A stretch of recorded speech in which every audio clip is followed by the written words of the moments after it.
session. We were done on time, but it took a little time to get us back online. So we are now in miscellaneous items, and we're being joined by Todd and Jesse. Tessa. And you guys are going to give us bunches of good news. We are.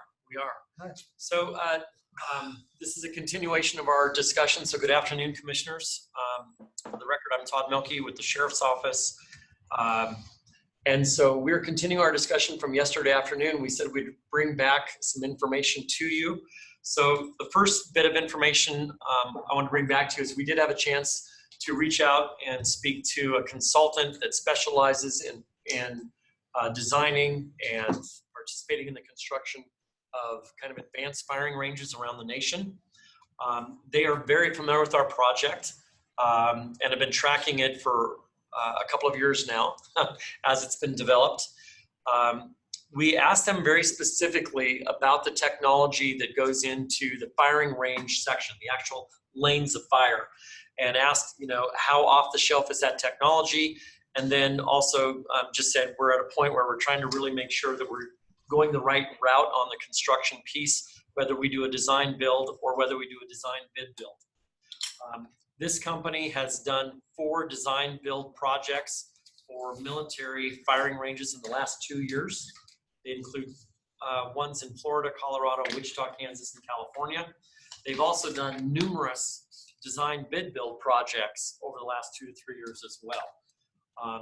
Starting with the design build, what they said is it really comes down to whenever you're dealing with government, they said what really comes down to is you need really, as they emphasize, good bridging documents. That if you take the time to do the bridging documents, that this is a viable methodology to pursue. But they did recognize that there is a time component to getting those documents correct. They said, on the good side, since you're starting with very little of the project designed, it leaves a lot of opportunity for the designer to incorporate at their own discretion, which, like I said, can be a good thing or a bad thing, especially if they're creative in a good way for the owner of the project. They said the time to delivery outside of the review process is probably similar. So once you have your bridging documents in place and once you've gone through your governmental reviews, if you start the clock then to the time of completion, they said the delivery time is probably very similar. So you got to ask yourselves, what does that time ahead of that point look like? The other thing he said is you will probably pay a little bit of a premium for this methodology because of increased overhead by the design firm and the construction firm. They're just going to want to make sure they've got everything right. With regard to the design bid build process, knowing the circumstances that we're in, this person said they believe that this one is a better option based on our specific circumstances. The number one driver in that rationale was he said he believes that this would give Spokane County the greatest level of control over the outcome of the project. He said, as far as the equipment specific to the firing range itself, he said there's lots of equipment on the market that's very similar and of really good quality. He said there's about a half a dozen companies that are really good. He said one of the other reasons that he is deferring to the design bid build recommendation is he said, unfortunately, there's a couple of bad companies out there when it comes to providing this equipment. He said by going from a 20 to 25% design threshold up to a 90 to 95%, you can complete your criteria and be specific enough that you can weed those out. And he says, those of us who've been in this business, we know the specific language to use that really minimizes the risk that they will be competitive in the bid process and be able to meet your requirements. Like he said, the other thing that's unique about the circumstances of Spokane County, different than other builders of firing ranges, is that you have two very different user groups. So the military, is one that they have a, a separate shooting booth, if you will, that they fire from. So it's pretty much straight on when they go to the firing range. But unlike the military, that's this traditional kind of firing range, they said a law enforcement, especially the one that we're anticipating, is one where they want to be able to shoot in different angles. So you may be shooting cross lanes. They want to be able to bring in a vehicle and train how to unload like a SWAT vehicle so that you're providing cover to the people and that they can differentiate targets that are, so they want movable targets as well. And so they said, so the ability to complete the design so that it will meet the needs of both user groups is more complex. And for that reason, he believes that you would want to go to a higher level of design to make sure that the walkaway is something that works for both people, both user groups. And finally, he said, this is not a facility that you would see in most environments. This will be a flagship facility that you will have a lot of eyes watching very closely around the nation because it's so unique in what it does. And so he said, for those reasons, your air system has to be designed to match the building. Your shooting space needs to be designed to match the building. And so for those reasons, his recommendation was the design bid build process for this project. So that's the first piece that I wanted to get back to you on. And he believes that when we go forward with an RFP for a design architect, that you will see a lot of interest from the major design architects firms that do these from across the nation in looking at this, and that they've already been tracking this specific project. So that's the first topic that we said we'd bring back to you. The second one is we said we'd go back and review the numbers one more time, because just before Tess and I got here yesterday, the capital value of the shoot house had been changed. That moved our numbers a little bit. We also wanted to go back and confirm some other things. So can you see things, Commissioner Kearns and Commissioner Cuny, can you see the screen, the chart that's on the screen? Okay. Yeah. So one of the things is yesterday on this slide, there was one line that said the pit track. This is the one that trains a part of the driver, the EVOC training, so that you can do a pitman maneuver and spin somebody out.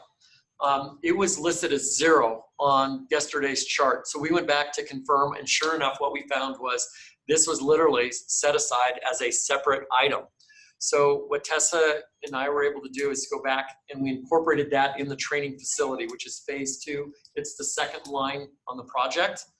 And then we were also able to confirm the M&O costs associated with that. The other thing that we wanted to do is we wanted to confirm other things. So for example, a shooting simulation technology that would be involved in one of the classrooms, that was included. So we confirmed that. Other things that we confirmed, one was, was there fuel pumps and storage? Because we want to have, in case of an emergency, do we have an adequate supply on hand to be able to provide emergency vehicles? What we found is that was actually in phase 3 and was getting dropped. So we included that number back into this one. We confirmed that the rappelling tower for training for rescues was included in the price, and yes, it was. I'm trying to think, and then the only other thing was there was a generator, a backup generator that was incorporated in phase 3. Again, we dropped phase 3 at this point, so we did add the cost of a backup generator phase 2, assuming that if you do have a power outage, you still need access to your fuel pumps. You still need to be able to make sure security alarms work, since we have armories at this facility. And I think, baseline is if it's in the winter, you don't want the building to freeze up and fix pipes. So, so we did add those in. So the numbers that you see before you now are revised. What it meant was a slight increase for the Air Force from yesterday by about $300,000. And then for the county side, by adding the backup generator, by adding the fuel system, again, moving the shoot house and stuff like that, there was about a net increase in both phase 1 and phase 2 to the county's number of about $1 million over the life of the project. So yesterday, you'll recall, we were at just under 1.3 million in the annual payment. So if we run over to the last tab on the right. Go ahead, Tessa. Go back one. Right there. There we go, sorry. So if we scroll down a little bit, hang on a minute. So the green horizontal line, yesterday that was at 1.3 million was assumed. And the payment was actually like 1.266, something like that. And we rounded up to be sure. In this case, when we revised the numbers to show the additional items on the county side carried over the life of the project, it came to about 1.428, something like that, 1.43. And so we rounded up to 1.5. Again, what you see is there's a lot of REIT capacity, and you'll continue to see no payment until 2021. And you'll see the ending fund balance continue to escalate rather substantially. If we scroll to the right, you begin to kind of get a flavor to what that ending fund balance in REIT escalates to over time, and what additional capacity you would have for other opportunities that may arise in the future. Okay. So those are the movements of the numbers, like I say, from yesterday. About a total of $1 million spread over 20 years of just little items, being the backup generator, the fuel system, those kinds of things. And then with the adjustment and kind of the reality check on, I guess, refreshing our numbers and making sure that those are accurate. Okay, any questions, Josh or Mary? We're good. Okay. So Commissioner French, we want to get affirmation from the board on the three things we talked about yesterday, just to be sure they're on the same page. The first thing, does the board agree with the revised estimated costs that Todd has just talked about? Yesterday, the board said, all three of you said yes. Todd, you've changed them a little bit. We just want the board to reaffirm that they agree with that based upon the new costs that Todd and Tess have come up with. And Todd, we've added some things, Right. we've subtracted some things. We want to be sure the board's on board with those changes that we talked about. Are there any angst by any of the board members with the new numbers? So if we go back to the previous one, so the number that we were using REIT dollars for, was it 1.2 last time versus now it's 1.5? 1.3. 1.3. Last time. Okay. Yep. So it's gone up a couple $100,000 a year. Can we go back to that slide just so I can make sure it's. And I want to clarify, we rounded up. So the real number based on our calculation was about like 1.428. And so, so yeah, it went up about 100,000. But again, what we did is we rounded up, and that's why it came to 1.5. I mean, we were 1.3 before. 1.425 was probably really close, but we just wanted to make sure there was buffer in there. So we just rounded to 1.5. Okay. Thank you. Okay, Josh, you okay? Yep. Okay. Okay. The second thing is, just to confirm, I'm sorry, Todd, but Al, we want to confirm, the second thing was the board comfortable with the REIT projections and how we were going to allocate those? And I think what we basically heard today, the impact on the REIT over the life of our bonds is going to increase, what was it, 100 and some odd thousand, Todd? Right. And the board yesterday all agreed that you were comfortable with that? Yeah. Okay. Is that okay, Commissioner French? Anybody uncomfortable? No? And then the Okay. final, I'm sorry, I'll go ahead, pardon. I just said we all look good. Perfect. And then the final thing, Todd, is everyone was agreed, pardon me, Todd. We're good on design bid build? Well, that was the next question. Yesterday, all three board members wanted to move in that direction, but Mary said, let's check with the outside consultant.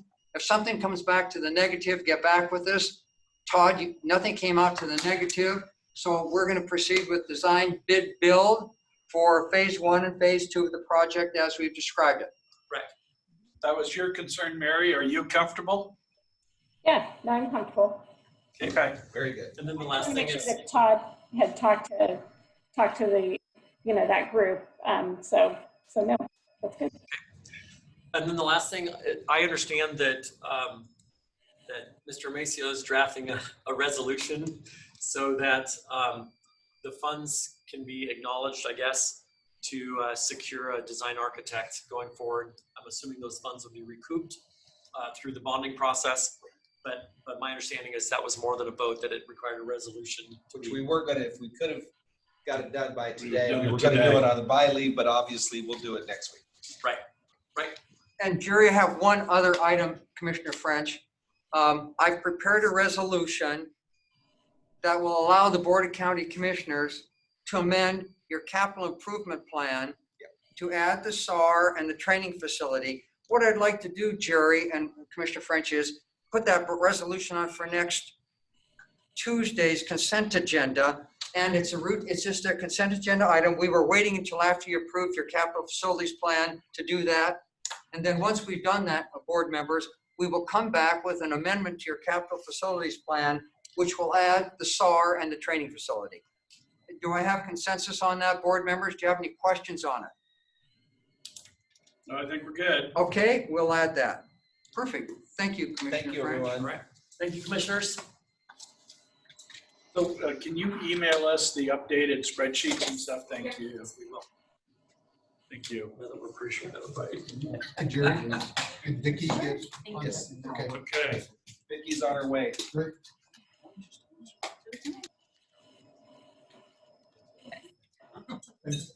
She's on her way. Good. So we're waiting for Vicki Dalton. Any other miscellaneous items either one of you might have that you want to throw out? Seeing nothing. That was a great video that Jared sent to us. Oh, it was awesome. The PPE distribution. That was really cool. Cindy Wendell looked like an absolute natural on camera, and that's not easy to do when you're not used to it. She did a really good job. Yeah.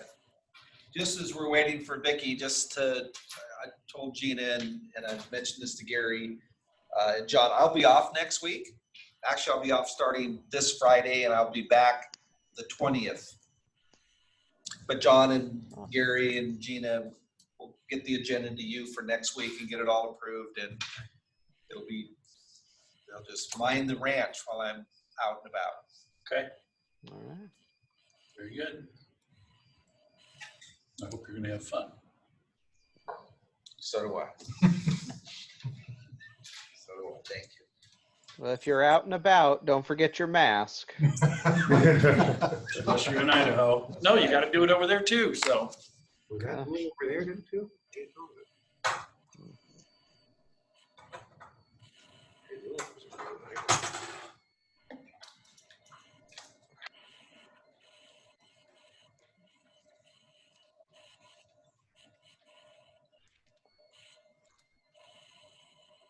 Vicki, You're up.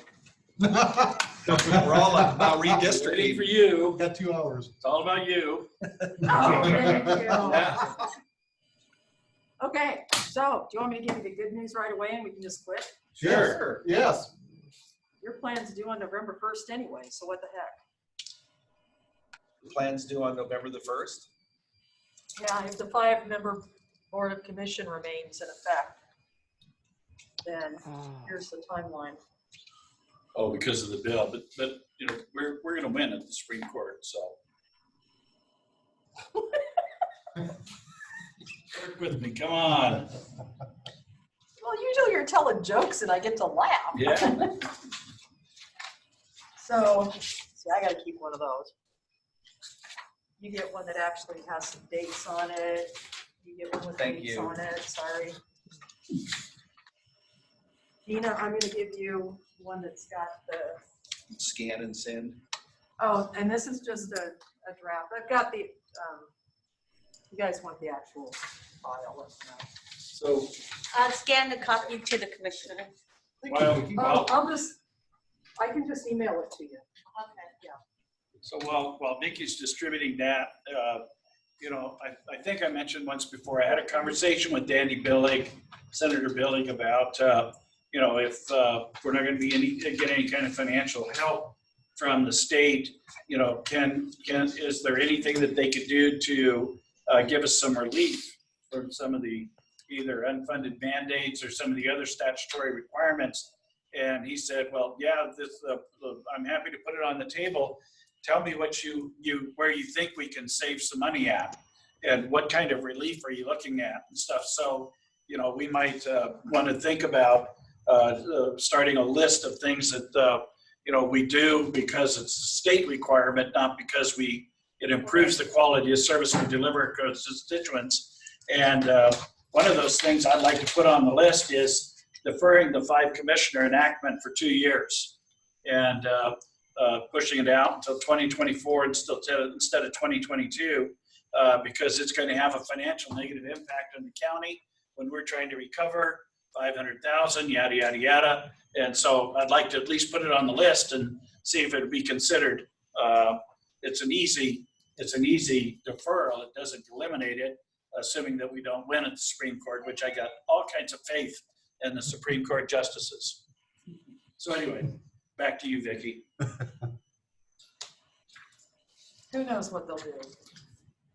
So I apologize, you guys are gonna get one that's a little bit older, that doesn't have a little bit of information that's in the one that I updated 2 seconds after I made this one. So pretty much, there's a hard date in the law that says that the local redistricting commission has to be formed no later than April 30th. That's an absolute hard date of April 30th. After that, 2021. 2021, yeah. So after that, the local redistricting commission has 120 days after it's formed to publish the draft plan. Once the draft plan is published, they have 60 days in which to solicit public input, amend, and then file to the county auditor. If they fail to perform their duty by the end of that 60 days, then they must hand the plan off to the state redistricting commission, who has 60 days after that notification to complete the 5-district plan. And so the latest date that can take it to is about December 31st of 2021. Okay. That's, of course, all these days are a little off by a smidgen, because I didn't actually count on my fingers every single day for 60 days. But yeah, so basically, if the local commission does it, November 1st, if the local commission can't get it done, then the state commission gets it done by December 31st. So, so the email that we all received from Melanie at Wasac was that they don't anticipate that the census data will be delivered by April. And so that will push out redistricting for all the other counties. But the other state statute that was passed to get to 5 commissioners is still at this timetable. So even if we don't have new census data to work from, then what do? They work from OFM numbers, or what do they do? No, what'll happen is it'll just mess up the plans entirely. The reality is we are not going to get the census data in time. Even what's in white is the regular schedule. We're not going to have census data to even make the white schedule, because right now everybody has to have their plans, their local plans, in by December 31st. I can't see that happening. Okay. So thinking of trying to move the deadline back to November 15th, I honestly don't see how the state redistricting commission is going to get done, because this would have been the first time that the state redistricting commission has to meet the November 15th deadline. They barely made the January 1 deadline, which was 45 days more. And I've already been through this twice. And each time those plans were passed at 11:59:59. Mm-hmm. So to have 45 less days is not going to be practical with having data that arrives to the state redistricting commission and to the locals even later. But we're put into a position in elections in that we have to have precincting done. And so if you go down to the bottom, you'll see that we have an election that we hold on April 26th. And keep in mind now that we have same-day registration. We go right to the day of election day registering people now. Before, we had a 30-day cutoff prior to election. So back in 2012, we had a 30-day cutoff that we don't have now. So we have all of 5 days between election day and the final day to complete the precinct lines, to get everything finalized in the system and hit the go button. The other fun thing we're gonna have is that we're gonna be doing it in the brand new vote loss system. Now, we backdoored a whole hell of a lot with our other systems to get ready in time. We don't have that kind of access anymore. So for elections office to actually get our precinct lines drawn and ready and have that tiny little short window to finalize and make sure that everything loads properly is going to be difficult, because instead of us working in our system all by ourselves, we're in there with 38 other counties now, and the Secretary of State trying to get in the ledge lines and the congressional lines. So that's just a little bit to let you guys know what life's going to be like for us in the spring of 2022. So this schedule here is based upon the 5 commissioner legislation. This, however, is different than what we did in 2010, where it was basically just the 3 commissioners that did the adjustment. And so if not for the 5 commissioner bill, would we be doing the boundary adjustment the same way we did in 2010? Okay. Yeah, which is the white. So if you follow the white. Okay. So from your standpoint then, going back to what we did in 2010, is that achievable or not? Forget the 5 commissioner thing. Is the 2010 update, if we were following the same format we did then in 2021, would you be able to accommodate that? Or is there still a challenge with that? Because you're not going to have the census data. Right, the problem comes down to the census data. Yeah. So this is all based on how things used to be, Right. about getting data on a timely basis, and we're not going to get the data on a timely basis. So getting back to Josh's question earlier, our response to Melanie should be, regardless of whether we're 5 commissioner or not, we can't meet the timeline laid out because of the lack of data. Is that a fair? Yeah, so we're supposed to receive the data no later than April or May of 2021. Yeah. That's the old deadline. No, I mean, what I'm hearing is we're going to be lucky if we get it in early fall. Yeah. And there's no way that anybody, including the State Redistricting Commission, can turn that around and have it ready by November 1st for a 5-member board, or November 15th for the entire state for the congressional and the legislative ones. Okay. All right, so we're not alone on this. At least No. we're all in this together. All right. When the numbers show up, we'll send out the county email, countywide, that says nobody bug Vicky or her staff. They're busy, right? That's what we'll do. Nobody bug Vicky or her staff. So, Oh no, because we're going to have all you guys right in on top of it, except for us. except for you 3. Except for us. Who's your friend? We are. Yes. We need to go find some resort somewhere to rent out and just spend a weekend there and figure it out. We'll take it, Ron. Let's hope the resorts are all open by then. We can go to Newman Lake. Yeah. Okay. So we will respond to Melanie and let her know that we will not be able to make it. All right. Okay? We okay with that? Okay. Yeah. All right, very good. And I Thank you. appreciate it because I'd rather have good information that I can work with than bad information that I can't Yeah, process. no problem. Okay. So, I have another, you want to talk about this? well, if it's okay, I will. Yeah, no, thank you, Vicki. This is not a surprise. No. We kind of suspected this was coming, so Exactly. here it is. Thank you.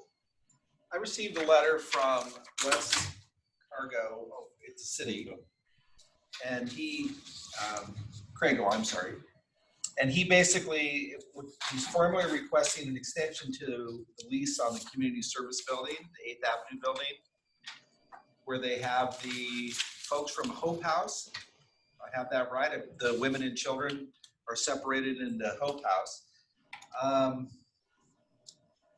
Part of what they have come up with is, as I understand it, is, let me find this.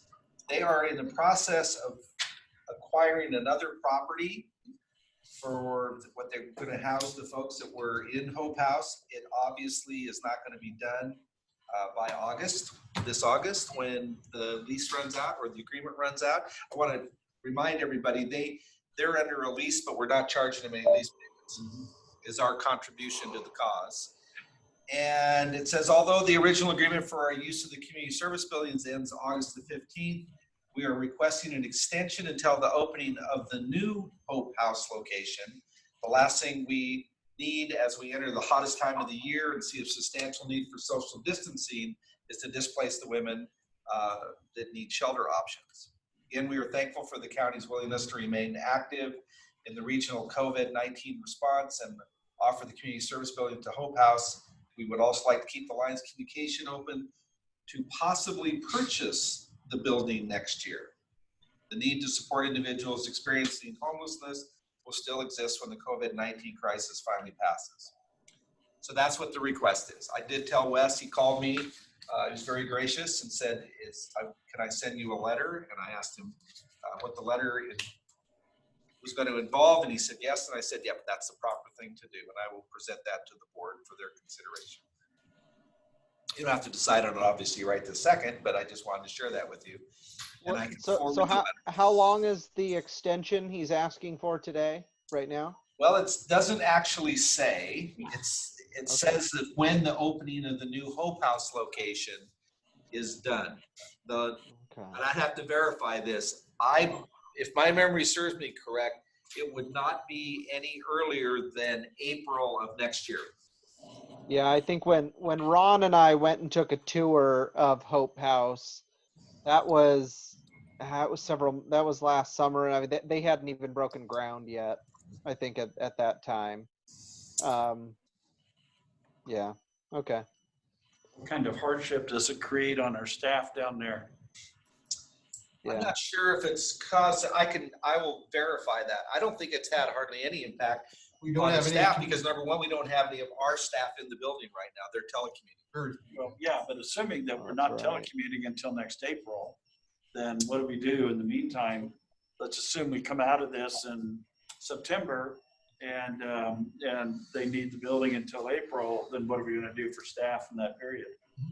We'd have to either find another location or ask them to telecommute or until we can have another location for them. So I can forward this letter to all the board members so you folks can look at it. I also had another letter which is somewhat related. I got from Tanya from the city, but I'm reviewing it, and when I get done reviewing that, I will also forward that on to the board. Kind of the same issue about buildings and homelessness and ideas and things like that. Okay, And so I prefer to get those before Wednesday, when we have our meeting Wednesday afternoon, right? I'm sorry, Mary, you broke up. Don't we have a meeting with the Valley and the city of Spokane on the other homeless issue? Yes, we do. The transitional, we don't call it transitional housing. Actually, Mary, that is this Thursday at 3:30. So I'll make sure I get those letters out. Well, I'll get them out tomorrow. okay. I have one more. being very patient with me. I got a call, a voicemail over the weekend from Roy Cogan. And he has asked for if I would present to the board and consider putting Mr. Snow back on the CEO briefing. And here, as I understand, is the most current proposal. Mr. Snow would bid out the construction of his project per county procedures. And let's say, this is a WAG, let's say it's $3 million, bids out at $3 million. Mr. Snow writes a check to the county for $3 million plus their administrative fees. The county would be the construction, administrate the project for them. That's his latest proposal. So basically he would bid it out just like the county would, write the county the check for whatever the bid was to construct it, and then Chad and his staff would be the ones that actually administer the project. That's the latest proposal. Well, and is that then predicated upon creating the TIF to reimburse him then? That's didn't say anything about the TIF or anything else. This is the most current proposal. Well, interesting. So why would we have county staff building it out as opposed to just the public? I don't know.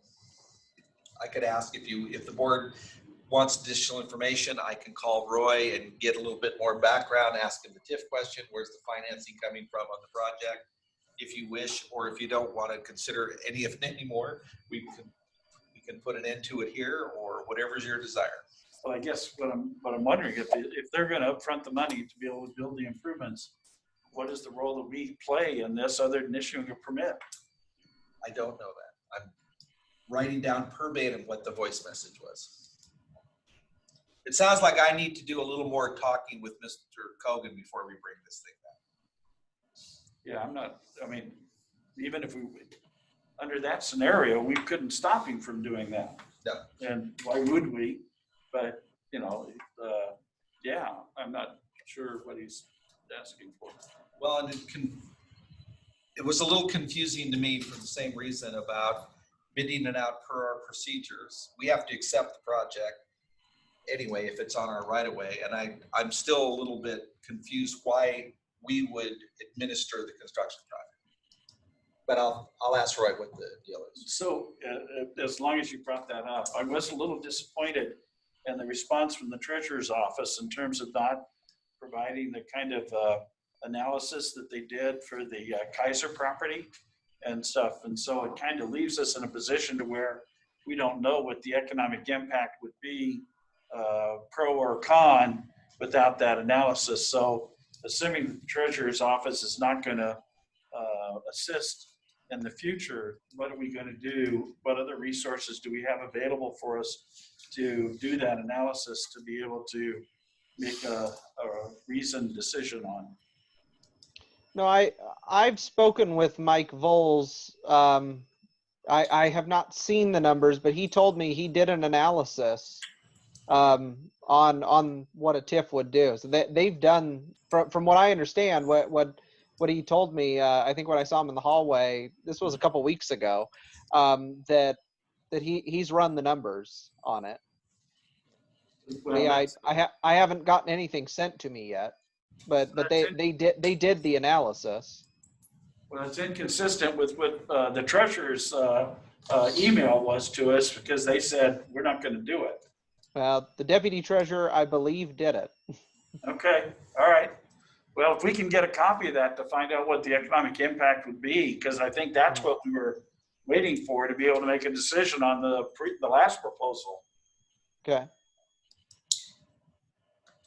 And like I say, I'll get a hold of Roy. I have not had a chance to talk to him in person. I just had the voice message, but I did commit that I would bring it up. So I'll get some more information. Okay. Well, and I think it's not just the economic impact, it's also the precedent of, are we willing to do a TIF every time there's going to be an apartment complex to help out the developer? Because at this point, there's no retail. He's got the one retail, but it's not, again, most of the other TIFs that we've done are, setting it up for, light industrial, like on the West Plains, even though Big Cigar seemed to really not happen. It's happening now, and it's bringing in that light industrial that's going to be providing, economic driver. Apartments aren't economic drivers. And if I remember right, I believe that the last variation of the proposal, the retail portion of the project was a convenience store, a gas station convenience store. And I then believe think it was the rest- okay. Okay, Okay, more to come. more to come. All right, anything else for the good of the cause? Harry, Max, or Josh? I'm still medicated, leave me alone. Okay, I think you're hanging in there good. I'm doing my best, I'm trying. All right, so that completes everything on our agenda, and so it's now 3:14, and we are adjourned. Thank you, ladies and gentlemen. Gina, I'm gonna have you scan this and then email it to the board I was members. the guy up at the old corral.